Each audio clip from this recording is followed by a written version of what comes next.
¿Qué tal, jóvenes? Buen día, bienvenidos a esta nuestra segunda sesión semanal. Una sesión interesante porque vamos a ver tanto los ingresos como los egresos del Estado. Empiezo con una frase sumamente motivante para las y los ciudadanos, para las y los gobiernos, locales, federales, municipales, locales y federales. Nunca dependas de un solo ingreso. Invierte para crear una segunda fuente. Cuando yo estaba pequeño, cuando era niño, yo pensaba, el Estado, el gobierno, como le quieran llamar, obtiene dinero de los impuestos que pagaban mis padres, mis profesores, los comerciantes que vendían ciertos bienes en la primaria. Hoy me doy cuenta, bueno, hoy no, hace tiempo me di cuenta cuando me imbuí en el conocimiento de la contabilidad nacional que estaba equivocado. Tenía un grave error. Pues debido a que existe un ordenamiento jurídico. ¿Y qué nos dice ese ordenamiento jurídico? Pues primero que nada hay que arrancar, hay que comenzar con que lo propone el Ejecutivo. Ahorita vamos a ver los tipos de poderes en México. El Ejecutivo lo propone el presidente de los Estados Unidos mexicanos y lo aprueba el Legislativo. Es decir, vamos a hablar un poquito, bueno, esto es tema de primaria, inclusive de kinder lo vimos, la división de poderes. Que ¿cómo está constituido? Bueno, ¿cuáles son los tres poderes del Estado? Los tres poderes de la Unión. Pues es el legislativo, es el ejecutivo y es el poder judicial. Entonces, hablando de este ordenamiento jurídico, les comento, lo va a proponer el Ejecutivo, es decir, Andrés Manuel López Obrador, el presidente en turno, y lo va a aprobar el Legislativo, Cámara Baja y Cámara Alta. El Congreso de la Unión, Cámara de Diputados, Cámara Baja, Cámara de Senadores, la Cámara Alta, respectivamente. Pues hay una ley, este marco jurídico, que establece conceptos concretos por los cuales el Estado se hará de recursos para poder cumplir con su fin. ¿Cuál es el fin del Estado? Les pregunto, jóvenes, analicen desde su perspectiva, sin investigar, ¿cuál creen ustedes que sea el fin del Estado? ¿Cuál creen ustedes que sea el fin del Estado? El fin del Estado, jóvenes, es brindar bienes y servicios a la ciudadanía. Ese es el fin del Estado. Yo brindo bienes y servicios a la ciudadanía. Yo, Estado. Ese es el principal fin del Estado. Brindar, perdón, no estaba compartiendo pantalla. Brindar bienes y servicios al Estado. Interesante, ¿no? Eso es el principal objetivo del Estado. Brindar tanto bienes como servicios. Me está pasando lo mismo que ayer, no sé por qué. No puedo compartir la presentación en PowerPoint. Ya amplié la imagen. Y sí es importante que la puedan observar. Pero ese es el principal objetivo del Estado, jóvenes.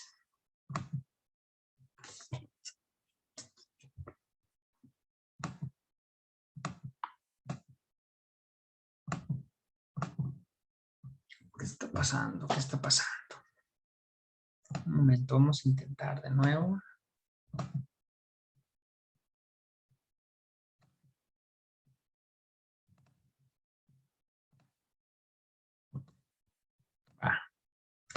Listo, por fin, ya se pudo. Ese es el principal objetivo del Estado, brindar bienes y servicios a las y los ciudadanos, a toda la población. Pues hablando de esta ley que les comentaba, de este marco jurídico, pues este marco jurídico tiene una duración, un ejercicio fiscal. Todos debemos de conocer este dato, pero contadores, ¿cuánto dura el ejercicio fiscal? Muy sencillo, no es un periodo, es un lapso de tiempo que abarca desde el 1 de enero hasta el 31 de diciembre del año en curso, es decir, el ejercicio fiscal 2021 comenzó el 1 de enero y va a terminar el 31 de diciembre. Y a ese dinero que obtiene el Estado para su funcionamiento. ¿Y funciona el Estado? ¿Con qué objetivo? ¿Con qué fin? Pues el que acabamos de comentar con anterioridad. Brindar bienes y servicios a la ciudadanía, a la población. Interesante, ¿no? Y ese dinero que obtiene el Estado para su funcionamiento se le conoce como ingresos. ¿Pero qué son los ingresos? Pues vamos a encontrar múltiples definiciones en la red, pero para caso práctico vamos a quedarnos con este concepto que es sumamente interesante. Aquí estoy citando al autor. ¿Por qué cito al autor? Porque a todo conocimiento le precede un conocimiento. Es decir, aquí nadie va a venir a descubrir el hilo negro, ni que el agua es tibia, que el agua moja, no. Aquí pues hay que citar, jóvenes. Aquí, según este autor, Narciso Sánchez Gómez, define al ingreso como aquella cantidad de dinero y en especie que percibe el Estado conforme a su presupuesto para cubrir las necesidades sociales en un ejercicio fiscal determinado. Es decir, son conceptos que ya vimos con anterioridad. Ejercicio fiscal. Comienza el 1 de enero, finaliza el 31 de diciembre. Cubre las necesidades sociales. ¿Qué es eso? El objetivo del Estado. El fin del Estado. Satisfacer las necesidades de las y los ciudadanos. De les, ¿verdad? El lenguaje inclusivo. Pero bueno, así de fácil, así de sencillo. Es interesante esta definición, es muy sencillita, muy digerible para todos nosotros. Según Narciso Sánchez Gómez.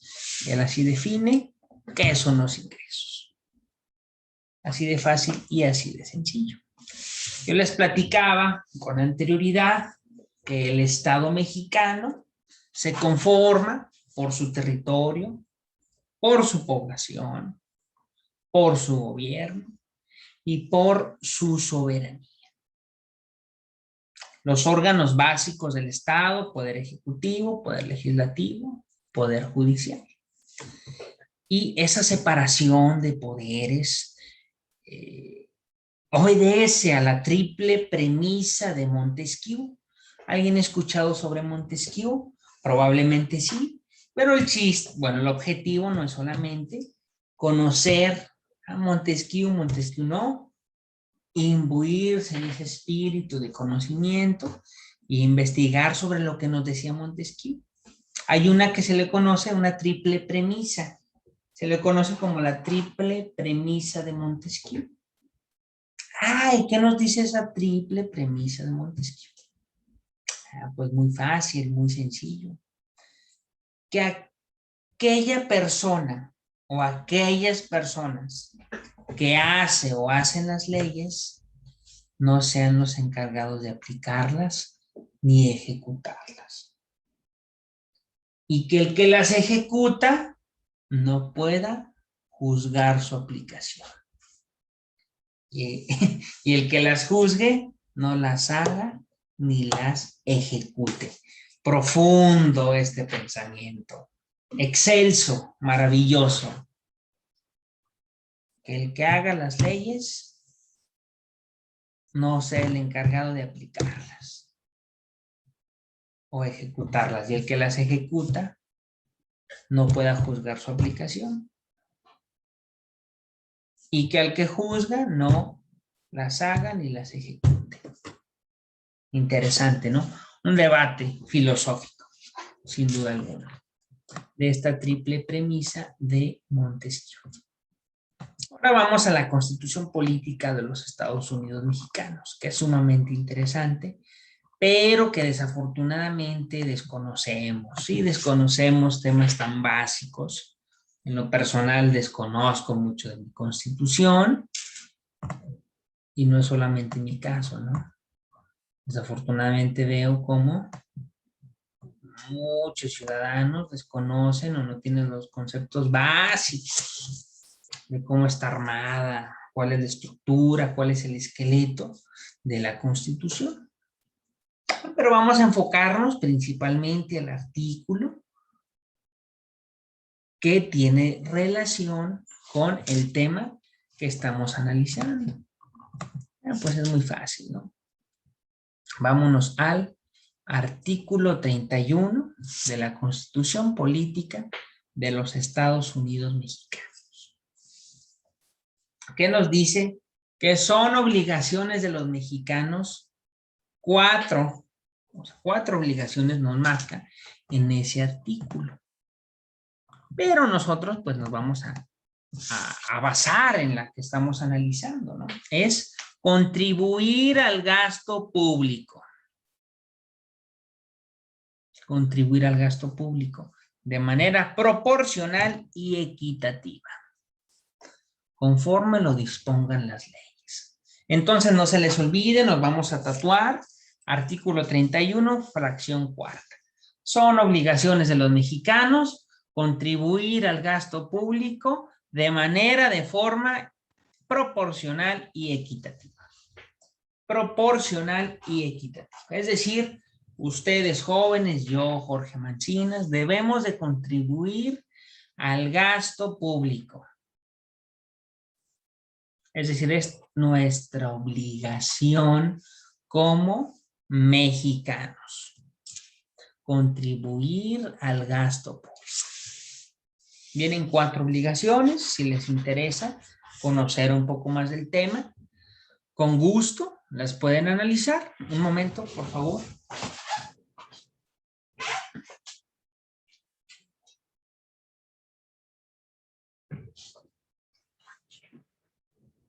Las pueden analizar, jóvenes, con gusto.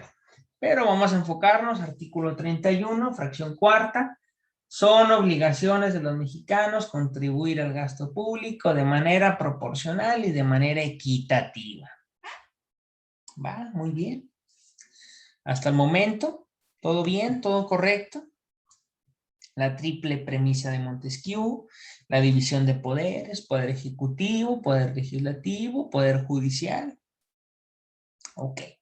Ya definimos los ingresos según Narciso Sánchez Gómez, que nos dice este autor de cómo define los ingresos. Pues los define de una manera muy sencilla. Es la cantidad en dinero o en especie que percibe el Estado, el gobierno, conforme a su presupuesto, para cubrir las necesidades sociales en un ejercicio fiscal determinado. Sencillito. No nos complicamos más la vida. Ya vimos que el Estado está compuesto por su población, por su territorio, por su gobierno y por su ciudadanía. Bueno, pues entonces ya definido la división de poderes, ya definido qué son los ingresos, pues vamos a analizar que existen múltiples divisiones. ¿De qué? De los ingresos. Existen múltiples clasificaciones, así como de los bienes. Y vamos a ver algunas de manera muy somera, de manera muy ligera. ¿Cuáles son esas clasificaciones que hacen organismos, inclusive internacionales, jóvenes? La ONU, la Organización de las Naciones Unidas. ¿Qué nos dice la ONU?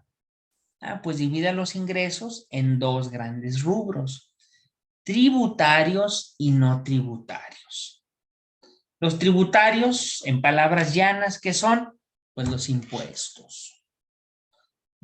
Y los no tributarios son productos, aprovechamientos.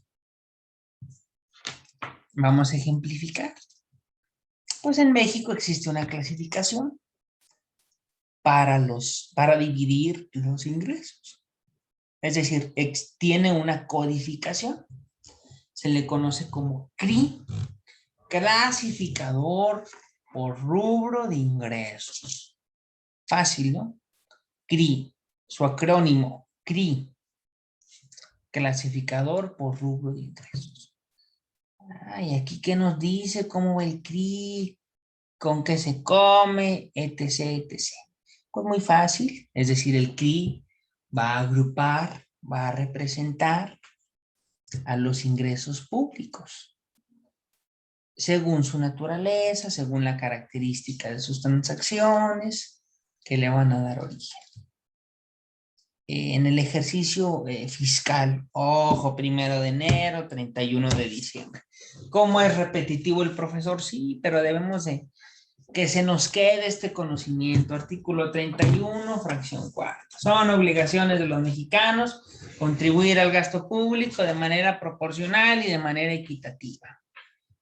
La ONU, ingresos tributarios, ingresos no tributarios. ¿Qué son los ingresos tributarios? Los impuestos.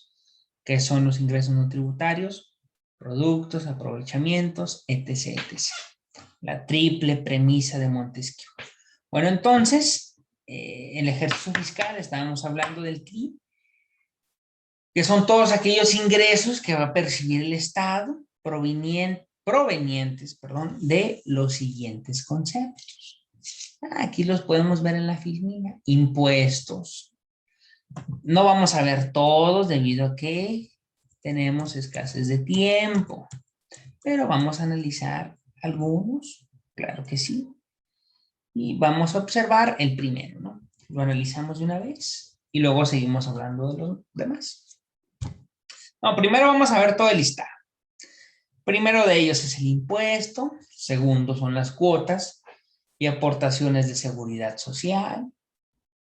El 3 son las contribuciones de mejora, 4 son los derechos, 5 los productos, 6 los aprovechamientos, 7 la venta, bueno, los ingresos por venta de bienes, prestación de servicios y otros ingresos. La 8, participaciones y aportaciones. Luego analizamos, un momento.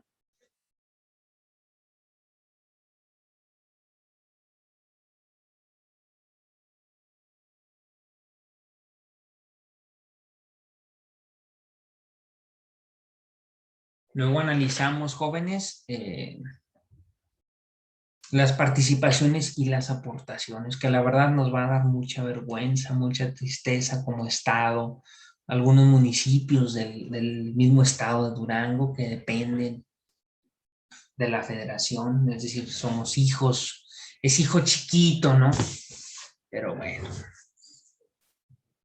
Participaciones, aportaciones, algunos convenios que se generan con los estados, transferencias, asignaciones y subsidios o subvenciones, y los ingresos derivados del financiamiento, es decir, los ingresos que derivan de la deuda. La deuda, un tema muy interesante. Hay un documental interesante, si les llama la atención me mandan un mensajito, profesor, ¿de qué habla ese documental? Y con gusto se los resumo en un 2x3. Bueno, entonces vamos a resaltar aquí el CRI número 1. Los impuestos. Bueno, impuestos. Ya vimos que impuestos, pero ¿qué dice la ONU? Según la clasificación de la ONU, cómo los ranquearía, cómo los clasificaría? Pues son los ingresos tributarios. Aquí vemos contadores, ojo, personas morales y personas físicas, ¿no? Las personas físicas y las personas morales pues están obligadas al pago de impuestos. Impuestos sobre la renta, es decir, el impuesto a la chamba, al trabajo, impuestos al consumo.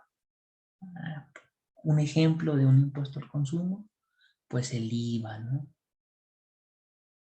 El IEPS, el impuesto especial sobre producción y servicios. Es decir, existe una ley sobre el impuesto sobre la renta, existe otra ley sobre el impuesto al valor agregado, existe otra ley del impuesto especial sobre producción y servicios, respectivamente. Es decir, existe un ordenamiento jurídico por cada ingreso tributario. Estoy citando algunos nada más. ¿Qué grava el IVA? Pues grava el consumo. El consumo de los individuos. Cuando voy al Oxxo, compro una botellita de café, un café frío, pues trae un impuesto. Cuando compro una golosina, cuando compro gasolina. De hecho, un dato interesante, hablando de gasolina, la gasolina trae de IEPS, jóvenes, 5 pesos. Es decir, el litro de gasolina nos cuesta X cantidad, pues de X cantidad, tanto va de IEPS. Los cigarrillos, pues hay que ver los Marlboro para aquellas personas. Bueno, yo no fumo, pero saco colación ese tema. Los Marlboro en los últimos años han, bueno, su precio, híjole, está por los cielos, ¿no? Debido a que, pues debido a que está tasado con el IEPS. Todo el alimento que tiene, toda la golosina principalmente, todo el alimento que tiene muchas calorías, tiene el IEPS. Es un debate y quiero que lo platiquemos en clase. Si están a favor o en contra que dichos artículos se tasen con una alta, con un alto porcentaje. Hay argumentos a favor, hay argumentos en contra, argumentos contrapunteados, pero lo analizamos desde su perspectiva, desde su óptica, desde su cosmovisión. Bueno, entonces ya vimos qué bonito, profesor, ya vimos diferentes tipos de impuestos, pero en realidad, ¿qué son los impuestos? Ojo, a todo conocimiento le precede un conocimiento. Hay que remontarnos a el Código Fiscal de la Federación, CFF, acrónimo, Código Fiscal de la Federación. Pues ¿cómo define? Vamos a cambiar de diapositiva, ¿vale? Aquí, bueno, ¿cómo define el Código Fiscal de la Federación los impuestos, jóvenes? ¿Cómo los define?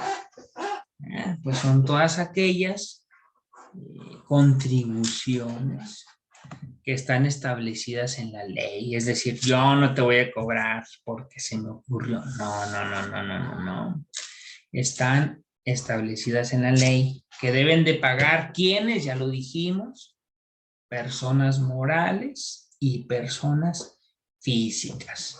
Esas dos personas lo deben de pagar, tanto las personas morales como las personas físicas. Dependiendo de la situación jurídica en la que se encuentre, ¿no? Una persona física o una persona moral. Y me van a decir, ¿y por qué tengo que pagar los impuestos? Porque hay una relación entre gobernantes y gobernados. Es decir, es muy estrecha, ¿eh? No crean que, así porque sí, no.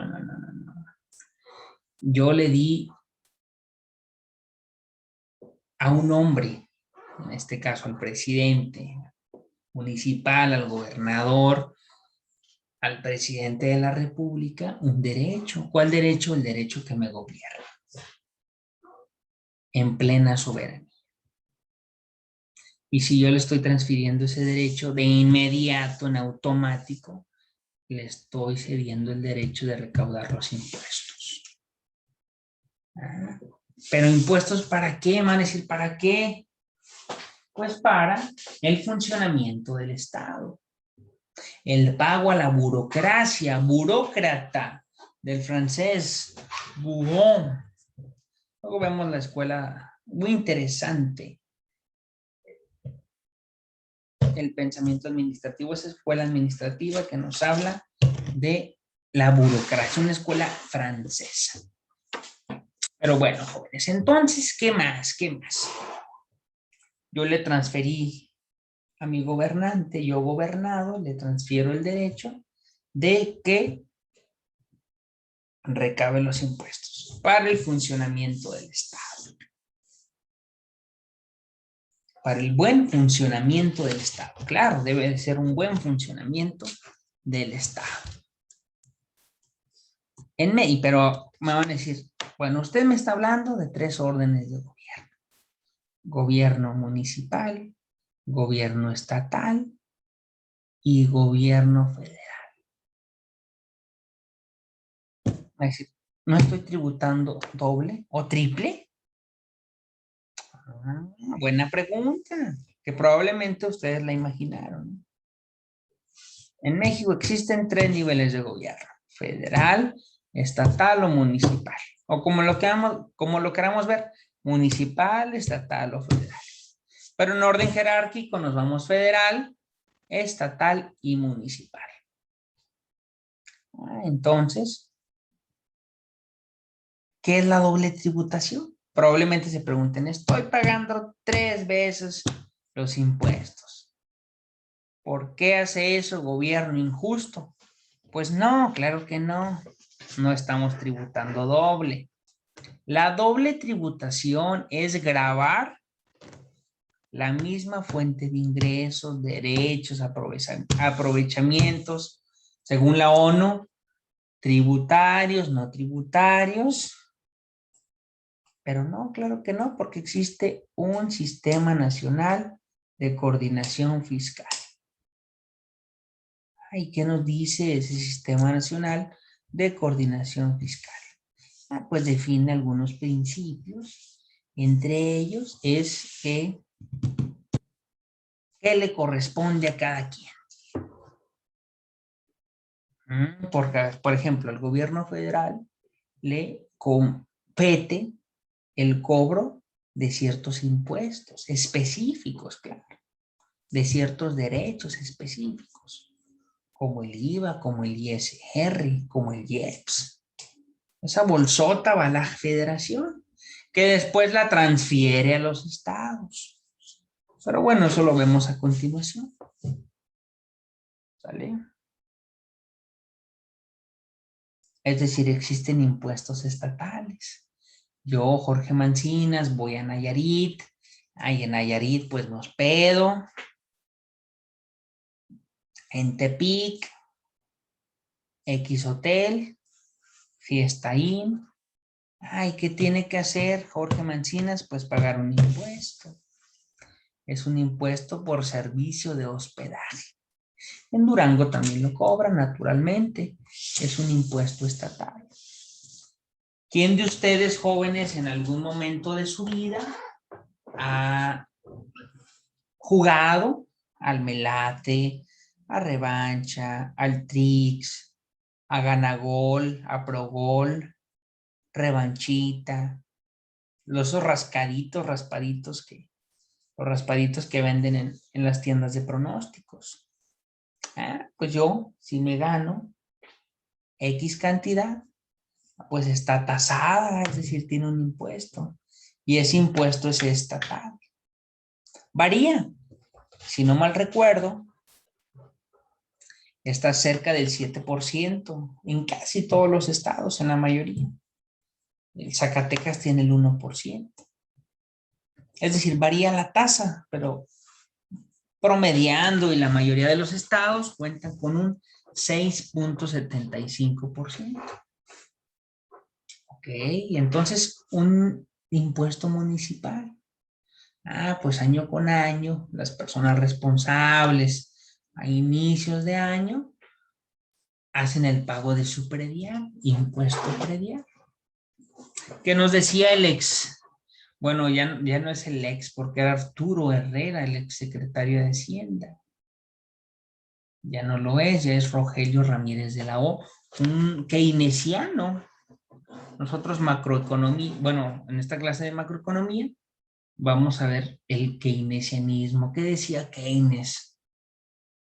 Un pilar importante en la economía ese Keynes. Un loquillo, un hombre temerario. Bueno, pero antes de Rogelio Ramírez de la O estaba Arturo Herrera, y antes de Arturo Herrera estaba, ¿cómo se llama ese personaje? Dejen recuerdo el nombre de ese funcionario. Ay, ¿qué nos decía ese funcionario? Pues él nos comentaba, vamos a googlearlo, ¿no? Para que no se nos vaya el nombre de este personaje y busquemos este estudio que nos hizo. Secretarios.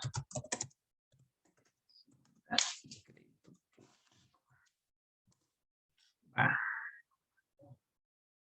vamos a buscarlo. Ahorita se me... Ursúa creo que es. Pero bueno, vamos a ver cuál era el apellido de esta persona, de este personaje, que estuvo al inicio de la administración de Andrés Manuel López Obrador.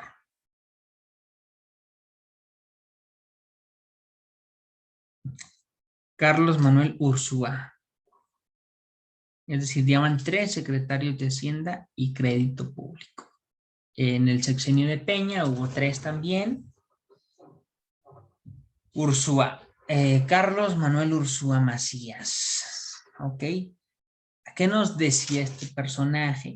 Pues él hizo un estudio cuando era titular de la Secretaría de Hacienda y Crédito Público, que estuvo un ratito nada más, del 18 al 19. Después llega Arturo Herrera y ahorita está Rogelio Ramírez de la O. Con Peña hubo 3 secretarios de Hacienda. Fue Luis Videgaray, que duró 2/3 del sexenio. Luego fue el Mitt, que fue candidato a la presidencia. Él duró 1 año. Y luego después Toño González, un ratito también duró un lapso, ¿no? Del 17 al 18. Pero bueno, jóvenes, vamos a continuar con nuestra presentación. Vamos a los ingresos. Ya no estoy pasando los egresos, pero no vamos a los ingresos. Aprovechando, les pido que lo googleen. Es más, no, yo se lo subo a la plataforma porque puede ser que descubramos otro documento. ¿Qué nos decía Carlos Ursúa? Se me iba. Pues Carlos Ursúa nos decía que México, todos conocemos la OCDE, la Organización para la Cooperación y el Desarrollo Económico. ¿Qué decía la OCDE? Pues que México es el país de la OCDE que menos ingresos capta vía predial. Ojo, ojo con eso. Muy bien, jóvenes. Bueno, pues entonces hasta aquí le dejamos el día de hoy. Mañana continuamos con una ley, la ley de Wagner. ¿Qué nos dice la ley de Wagner? Vamos a seguir hablando, pero ahora sobre los egresos. Y sobre los ingresos, en un tercer momento, vamos a empatarlos, vamos a hilarlos y vamos a dialogar y llegar a una conclusión de forma y de fondo. Vamos a hacer nuestro proyecto, este proyecto interesante. Vamos a hacer una ley de ingresos y un presupuesto de egresos, que sin duda alguna va a ser una herramienta para todos aquellos que se quieran dedicar a la administración pública. O bueno, no, mentira. También para el sector empresarial, porque en base al presupuesto de los municipios, de los estados, podemos crear proyectos, proyecciones, porque nosotros empresarios también le vendemos al gobierno a través de licitaciones públicas en sus modalidades, ¿no? Invitación restringida, adjudicación directa. Muy bien, jóvenes. Bueno, pues hasta aquí le dejamos. Muchas gracias. Recuerden hacer el corolario de cada clase. y nos estamos viendo el día de mañana, misma hora. Que tengan muy buen día. Les agradezco. Bye, bye.